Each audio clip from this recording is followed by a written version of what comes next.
This podcast is hosted by RPP. If you are easily spooked, creeped, or offended, this might not be the podcast for you.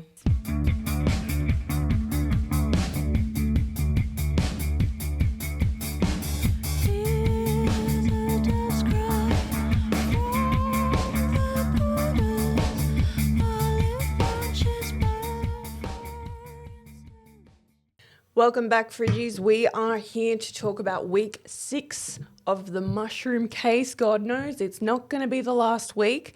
When they said it was going to go for 6 weeks, I had a feeling it was going to go for a little bit longer than that, and they have just confirmed that this week. And in a surprise this week, big deal barrister Mr. Colin Mandy announced that Erin herself would be taking the stand. That happened on Monday. She took the stand Monday afternoon, all of Tuesday, all of Wednesday, all of Thursday, and again on Friday. And let me tell you, she's got an answer for everything. And I have to admit to you guys, I am in a place right now where I'm kind of stumped. The defense have done a really, really good job this week of speaking to the jury and making it sound like it was one big whole accident. So I'm stumped. I can't solve this case. Not that I was here to solve it. Although I do like to call myself a lady detective, I was never going to solve it, but it would have been nice to have a few theories that would have come true. They might still, we don't know. So in the trial this week, many words were said. I can't put everything that was said into one video. It's not possible for me, unfortunately. So, and for one thing, I'm certainly not going into what we're calling game of phones, because that is actually getting ridiculous. All the SIM cards, all the phones, there's a phone C now, apparently. And I need to start a wall that shows all the devices and all the SIM cards, because I can't keep it straight in my brain at this point. For example, according to the ABC this week, the court heard on Monday that a SIM card linked to EPAT moved between at least 7 devices between January 2019 and August 2023. It's too much. Now, as I was saying, I can't possibly cover everything that's happening in this case, but if you are after more details of this case and you like a little bit of sass and a little bit of opinion as well, there's a great YouTube channel. It's by a guy named Paul, and it's called Reporting Live from My Sofa. It's awesome, and he covers cases that are on trial at the moment, and he's also covering the Lori Daybell trial at the moment, which if you know, you know, and that's wild. She's representing herself at this point, and she's it's a mess. There is also the podcasts from the big newspapers here in Melbourne.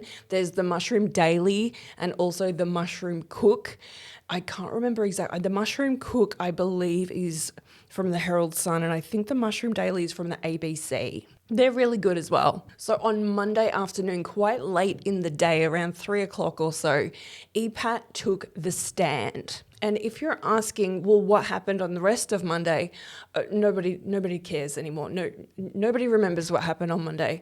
It's just, I think it was about phones or something. Who cares? Erin took the stand. Sorry, phone tech guy. Now, Mr. Colin Mandy, her big-time barrister dude, he led her through question after question on Monday afternoon, Tuesday, Wednesday, Thursday, and on Thursday afternoon, she was handed over to the prosecution, where Dr. Nanette Rogers cross-examined her.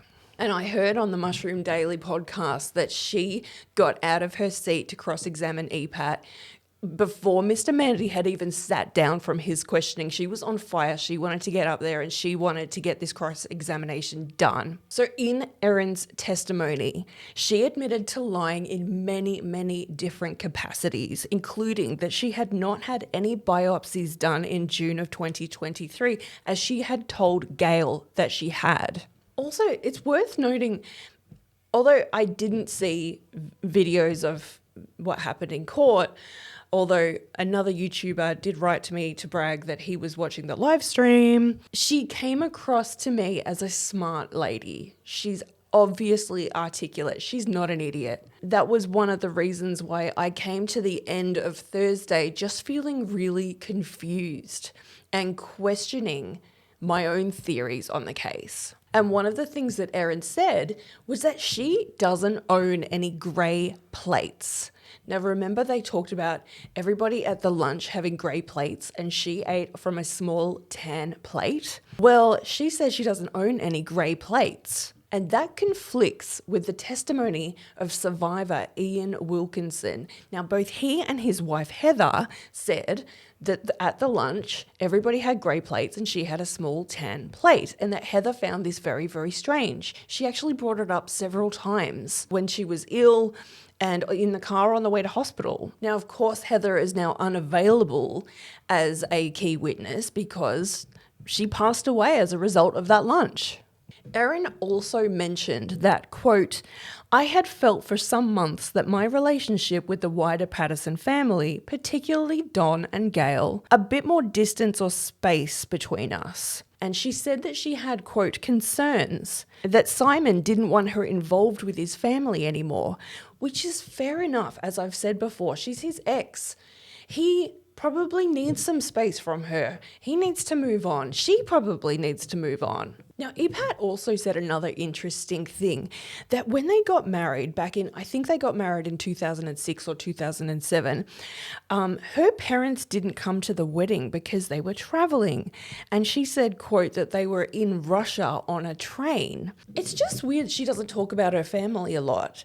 They really don't come up in the conversation a lot. She did claim, though, that her mum used to weigh her to make sure she didn't get overweight, resulting in her having, quote, low self-esteem for most of her adult life, she says. But we will get back to that later. She also told the court that she was planning to start studying nursing and midwifery in 2024, so the year after the lunch. Again, proving to me that she has no money issues. She doesn't have financial issues. That was just interesting that I saw her do that. She also mentioned that later in 2023, she was planning on having some kind of weight loss surgery, like a bariatric surgery, or what are they called?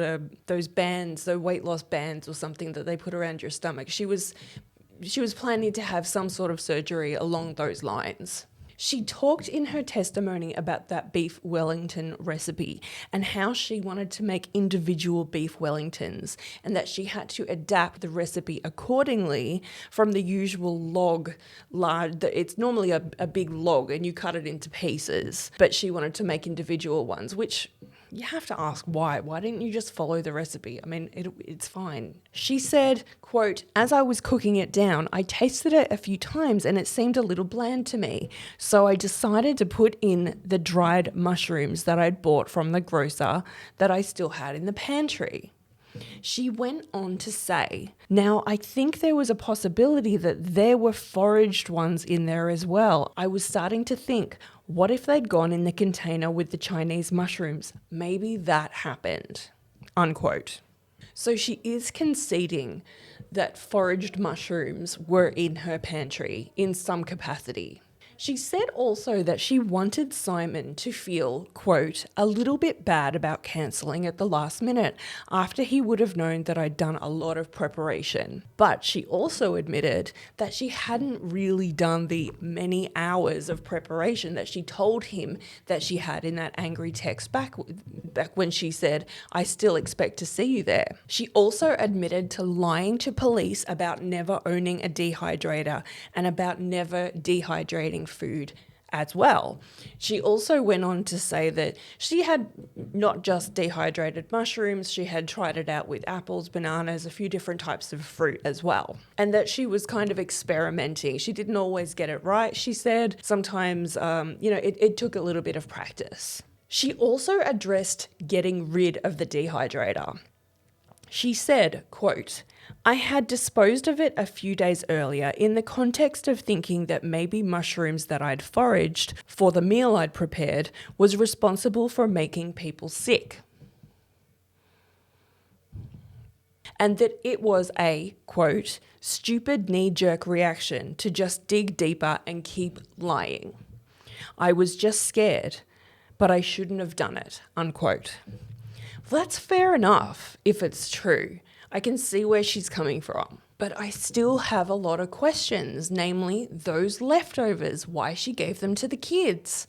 It still doesn't make sense to me. She also addressed why she had invited Heather to the lunch. It involved Gail, and Gail had mentioned that her garden looked really nice, and she said that her sister Heather would probably like to see it. So Erin invited Heather and Ian to the lunch next time she saw them, which was at church. At the lunch, she said that Gail and or Heather had asked to help with plating up, but she said that it was fine. She says that she plated everything up herself and announced, quote, "Grab a plate, guys. I'm just going to finish off the gravy." Regarding getting sick, Erin told the court that she started to get, quote, "really nauseous with diarrhea beginning about 11 p.m. or midnight, and that the following morning her son told her, quote, "If I'm not feeling well, it's fine. We don't have to go." And I told him, "No, let's see how we go." Because remember, she drove all that way to his flying lesson the day after the lunch when she was apparently very, very ill. Now, in a shock admission as part of her testimony, Erin told the court that she had, in fact, foraged for mushrooms around Korumburra and Leongatha for several years leading up to the 2023 lunch.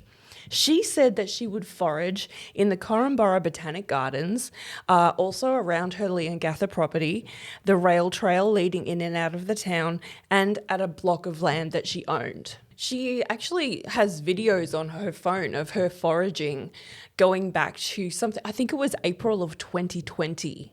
And she had stacks of photos of videos of mushrooms and going foraging on her phone. Now, one thing that's really important is that Erin denied foraging for mushrooms at the Loch and Outram areas on those days. Remember those days that her phone was logged by phone towers? Now, furthermore, when Mr. Mandy asked if she was aware of death cap mushrooms, she replied, quote, "I became aware of death cap mushrooms quite early through this period, and I looked up to see if they grew in South Gippsland, and I remember finding out that they didn't, essentially." But we know now that they do. In any case, she denied ever reading posts from Christine McKenzie, who was an earlier witness in the trial, and also Dr. Tom May, who was also another witness in the trial, on iNaturalist when they reported death caps growing in that area. She denies going to those areas to forage for mushrooms. However, she told the court that she did accept that there must have been death cap mushrooms in the lunch that she cooked for Simon's relatives. Her story is that she put mushrooms from Woolworths in the mixture and added mushrooms from the Asian grocer, which were in a Tupperware container. At some point, she had a silly me moment and accidentally added some mushrooms that she had foraged and dried herself into the mixture. Now, I am very interested to know if she's ever fed these foraged mushrooms to her children. She admitted in her testimony to frying up at least one for herself at one point with butter, and that she said it tasted fine and she didn't get sick. Now, considering the children lived in the very home where the mushrooms were kept and often ate items cooked by Erin with powdered mushrooms baked into them to get them to eat more vegetables, what are the chances that a set of visitors to the house were the only people to consume a lethal dose of deadly mushrooms? Meanwhile, Erin and the children, who also ate the same lunch, allegedly, they were left alive and well, in no need of anything so drastic as a liver transplant like Don had. What are the chances? Now, for anyone wondering, EPAT is still sticking to that story that she allegedly scraped off the mushrooms of the leftovers that the children ate. And it turns out, according to Erin, that the beef Wellington that the children ate was actually the one that was meant for Simon. Now, you remember Simon cancelled at the last minute. He was invited to the lunch, but he told her the night before that he wouldn't be attending because he felt uncomfortable. So could it be that Simon's beef Wellington was free of poison? Or can we presume that EPAT is on another rampage of lies, as she is self-admittedly wont to do? And she really did prepare that meal 1 and meal 2 that we theorized a few weeks ago. And if that's true, and she did have a poisoned beef Wellington for Simon, maybe she still did drop it off at the Calder Mead petrol station. Let's talk about Calder Mead petrol station for a bit, because Erin has an answer for that too, and it surprised everyone. According to Erin, she and the children were driving to that flying lesson, and about 30 minutes down the road, she felt that she really needed to use the toilet, so they pulled over. She says, quote, "I went off into the bush and went to the toilet. I had diarrhea," she says. "I cleaned myself up a bit with tissues and put them in a dog poo bag, and we hit the road again." They stopped at the BP Calder Mead, and Erin says she put the dog bag containing the tissues in the bin, in that toilet area where she was caught on the CCTV. That would explain that 9 seconds when she went into the toilet, went out of view of the CCTV. 9 seconds she's in there. She drops it in the bin and then leaves. On her way out, she buys some snacks for the children, but nothing for herself. I would be interested to know, is the bag visible on the CCTV footage? So going back to the lunch, this is something I can't explain, and I have been over and over this in my head. So what were the leftovers in the bin? This is a huge question for me. The police gathered leftovers from the outside bin while Erin was in hospital. Remember, she put the leftovers in the bin outside, what she calls the red bin, and she put them in one of those like paper Woolworths bags, I think. Now, the court told us earlier in the trial that it was a small amount of beef with a little bit of meat, pastry, and the mushroom, I believe it's pronounced duxelle. You know, the paste. I presume that this was a piece of beef Wellington that was scraped off someone's plate, but whose? In her testimony, Erin says, Don ate all his beef Wellington as well as half of Gail's. Gail ate half of hers. Ian and Heather ate all of theirs, apparently. And Erin ate about a third of hers. So according to her, her plate was the only plate with leftovers to scrape in the bin. Now, as we know, those leftovers were tested forensically and they were found to have death cap mushroom poison throughout the meat and the mushrooms. Now, this is interesting because Erin apparently ate almost as much as Gail, and Gail died. Yet Erin only had a pretty mild stomach upset and no vomiting. But that leads us to the next revelation that Erin came up with in court. Now, I have a trigger warning here. I will be talking about eating disorders. Sometimes they're known as EDs. So if that is an issue for you, I would suggest that maybe you can tune into my next video or my last video. This one may not be the one for you. Erin told the court that she had suffered with bulimia and bulimia-related binging and purging for some years. Now, this bit's important. After everyone left the lunch, on that day, on 29th of July, 2023, Erin says that she ate 3/4 of a cake left by Gail and proceeded to throw it all up shortly after. Now, let's remember that this is one more illness in the long line of health issues claimed by Erin Patterson. However, many of us have a lot of sympathy for those suffering from ED. It's a horrible illness that needs a lot of medical attention, and sometimes it can carry ramifications for years to come. So I would be interested to know if this is something that has been officially diagnosed by Erin's doctor, and has she had treatment for it? On a really important side note, if you are triggered by ED related subjects and you are suffering from that kind of thing, please see your doctor. Please tell your doctor. Another thing that you can do is you can look up the Butterfly Foundation. You can find the Butterfly Foundation at butterfly.org.au. So overall, can we trust Erin's testimony? And I'll be honest, I feel bad not believing her, especially with the eating disorder stuff. I mean, I feel bad. I feel bad questioning her. But if we choose to believe what Erin has said in court, and let's not forget, she's lied to police in the past, that means that she ate contaminated beef Wellington, which was then placed in the rubbish bin, tested forensically, coming back positive for death cap mushrooms, making her mildly ill only because she threw it all back up again, allegedly. And the only other alternative that I can come up with is that she ate a completely safe beef Wellington and that one of her guests had a little bit of poisoned beef Wellington left over on their plate, which was then scraped into the bin. And that means that the piece that she ate was never tested. Why? Because she'd thrown it up into the toilet. This was interesting as well. She made a comment that contradicts Simon's testimony. She said, quote, "He said to me, 'Is that how you poisoned my parents using that dehydrator?' I said, 'Of course not.'"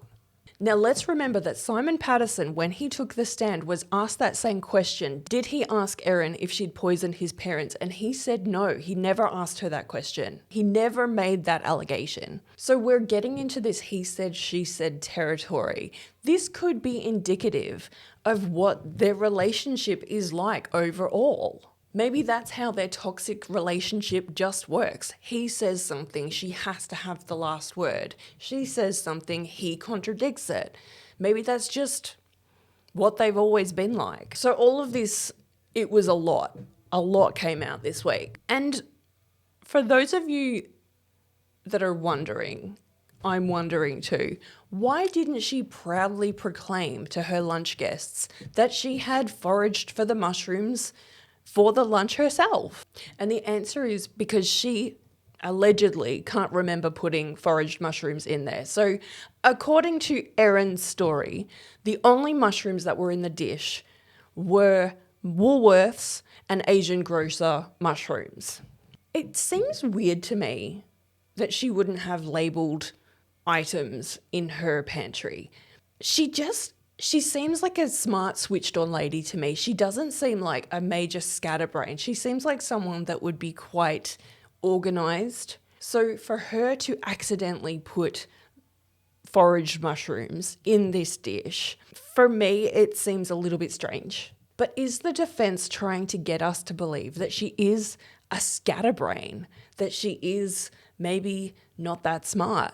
Because it's not the impression I get of her. She's well-spoken, she's clever. And on that note, I still can't get past that she gave the children the leftovers knowing that Gail and Don were in hospital. It still doesn't make sense to me.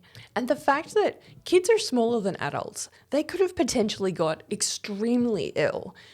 If they were my kids, I'd be rushing them to the doctor saying, we've got relatives that were over for lunch. The kids ate the same food and the relatives are really sick. I need to know that my kids are all right. Why didn't she do that? Unless she was confident that they would be fine. It's weird to me. Unless she actually did make the theoretical meal 1 and meal 2. I'm so lost in this case right now.